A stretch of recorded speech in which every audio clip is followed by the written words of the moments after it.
পশ্চিমবঙ্গ মায়ানমারের মতো রাখালিয়ান প্রদেশের মতো রোহিঙ্গা হতে যাচ্ছে এবং রোহিঙ্গাদের যেভাবে খুঁচিয়ে খুঁচিয়ে অত্যাচার করা হয়েছে, দেশ তাড়ানো হয়েছে এবং দেশ থেকে সরিয়ে দেওয়া হয়েছে, সেই প্ল্যানের দিকে যাচ্ছে। ঠিক এই প্ল্যানে রাজ্যের মুখ্যমন্ত্রী, বিজেপি সবাই কিন্তু একসঙ্গে জড়িত। এমনকি অভিষেক বন্দ্যোপাধ্যায় প্ল্যান সবকিছু জানে বলা যেতে পারে।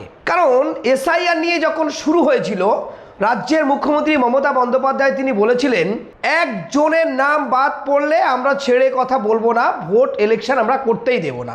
সেই ভোট করালেন এবং এসআইআর তিনি করালেন এবং প্ল্যান অর্থাৎ ঘুর পথে তিনি এনআরসিটাও করিয়ে দিলেন। এবং অভিষেক বন্দ্যোপাধ্যায় বলেছিলেন একজনের নাম বাদ পড়লে আমরা প্রয়োজনে দিল্লি যাব, লক্ষাধিক মানুষ নিয়ে নির্বাচন কমিশনকে ঘেরাও করব। হয়তো ঢালাও বলতে হয় বলছে, আর বাকিটা কিছু বলছে না।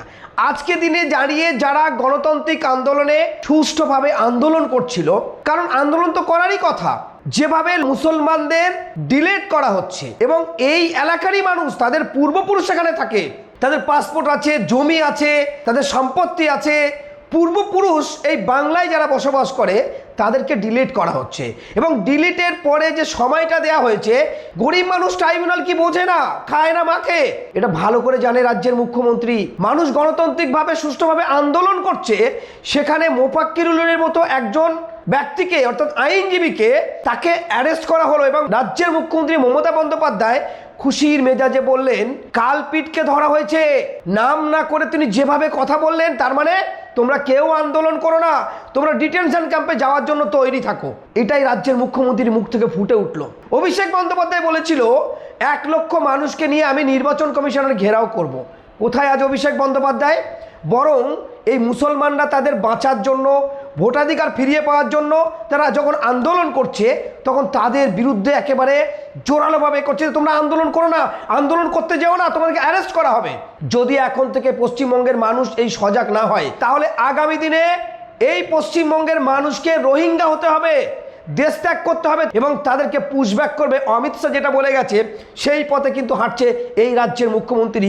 এদের সাথ দেওয়ার কথা রাজ্যের মুখ্যমন্ত্রীর, বরং সাথ না দিয়ে আরও আতঙ্কগ্রস্ত করছে। এবং প্ল্যানে এই রাজ্যে বিজেপির হাতে স্যালেন্ডার হচ্ছে আগামী দিনের তৃণমূল।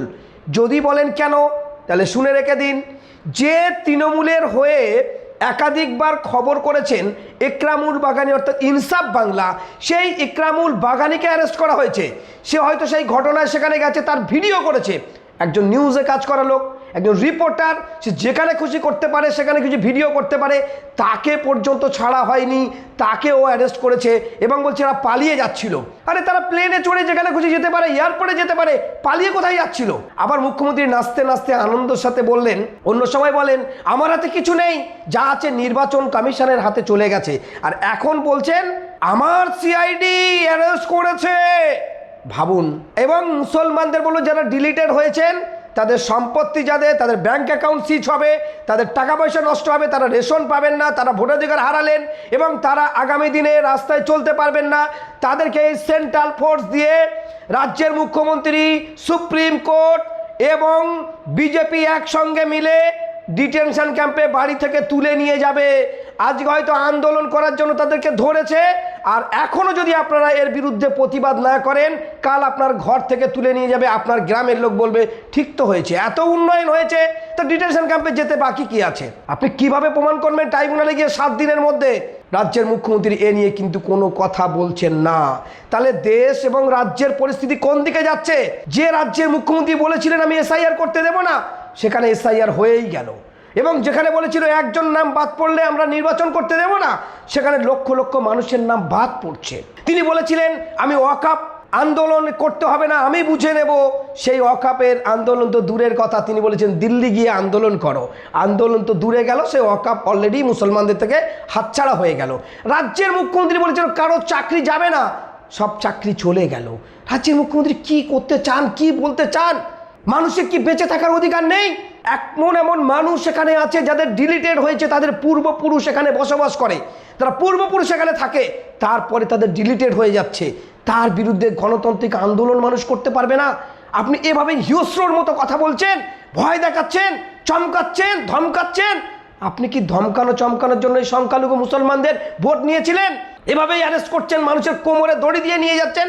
আপনার তো এই যাদের ডিলিটে হয়েছে তাদের পাশে থাকা দরকার ছিল, আপনার আন্দোলন করার কথা দরকার ছিল, অভিষেক বন্দ্যোপাধ্যায় তারও আন্দোলন করার কথা ছিল, কিন্তু আপনারা আন্দোলন না করে আরও মানুষের মধ্যে ঘৃণা ছড়াচ্ছেন, হিংসা ছড়াচ্ছেন, ভয় দেখাচ্ছেন।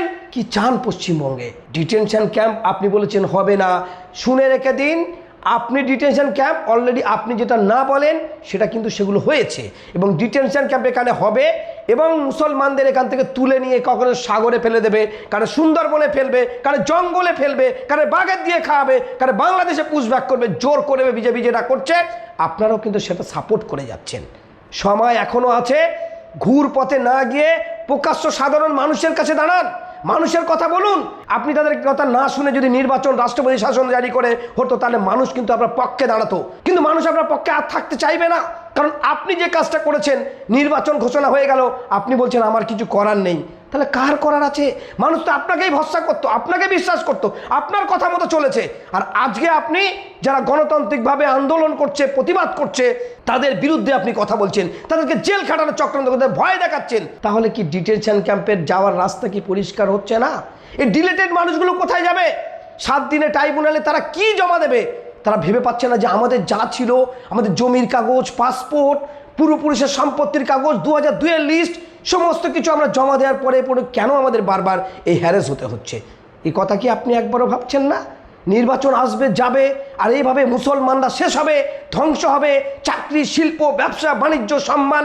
আজ আপনি একটা কথা বলুন তো দেখি, পশ্চিমবঙ্গে মাথা তুলে দাঁড়ানোর মতো কোন পশ্চিমবঙ্গের মুসলমান লিডার আছে যে কথা বলবে? রেখেছেন, সেটাও রাখেননি, সেটাও ধূলিসাৎ করেছেন আপনি। আর মুসলমানরা বলে আমাদের লিডার নেই, আমাদের হয়ে কথা বলবে কে? আপনার ভোটটা কাকে দেন? যাকে দেন তার সঙ্গে গিয়ে প্রশ্ন করুন যে আমাদের এই ক্ষতিটা হচ্ছে, ক্ষতিটা পূরণ করবে কে? সেটাও তো বলতে পারবেন না। এটাই চলবে? ডিটেনশন ক্যাম্পে যাওয়ার জন্য প্রস্তুত থাকুন, এবং আগামী দিনে রোহিঙ্গা, মায়ানমারে যেটা দেখেছেন, এই ডিলিটেড ভোটার এবং পশ্চিমবঙ্গের মুসলমানদের সেই পথের দিকে হাঁটাচ্ছে রাজ্যের মুখ্যমন্ত্রী, সুপ্রিম কোর্ট, বিজেপি একসঙ্গে মিলে।